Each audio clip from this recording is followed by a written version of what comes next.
नमस्ते विद्यार्थियों, मैं रूपाली देवरमनी आज सीटेट हिंदी का पर्यायवाची शब्द का प्रैक्टिस करेंगे। उसमें कई शब्द मैं ब्लैक बोर्ड पे लिखी हूँ, कई शब्द मैं बुक से पढ़कर बता देती हूँ। पहले है कमल। कमल का अर्थ है, पर्यायवाची शब्द है अरविंद है, शतदल है और सरसीज है। सेकंड है अतिथि। अतिथि को कहते हैं आगंतुक। थर्ड है हनुमान। हनुमान को राम भक्त कहते हैं, पवनसुत कहते हैं, बजरंग बली कहते हैं। फोर्थ है कामदेव। कामदेव को मनोज कहते हैं, बाण को उर्विक कहते हैं।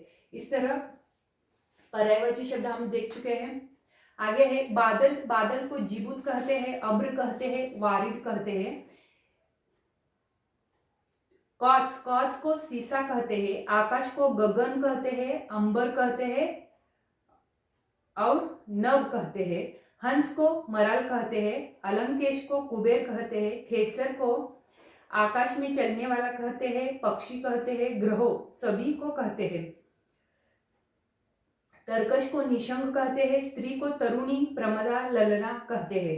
वैशाख को गणिका कहते हैं, बसंत को ऋतुपति, कुसुमाकर, मधुमास कहते हैं।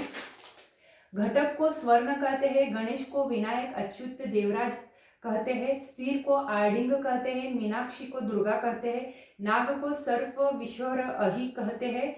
रूप को विटप कहते हैं, दास को अनुचर, सेवक और भृत्य कहते हैं। यमुना को कालिंदी कहते हैं, प्राची को पुरु कहते हैं, जंगल को कांतार कहते हैं, जीभ को रसना कहते हैं, अहि को कुरग, पवनाश और सिंदूर कहते हैं। नैसर्गिक को प्राकृतिक कहते हैं, चांदनी को चंद्रातप, ज्योत्सना कौमुदी कहते हैं, जनार्दन को विष्णु कहते हैं, लहर को विची, तरंग और हिलोर कहते हैं।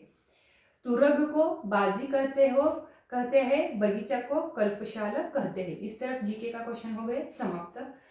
तो अगला क्वेश्चंस का प्रैक्टिस हम अगले पार्ट में करेंगे। यहाँ पे हमारा क्लास समाप्त होता है। धन्यवाद।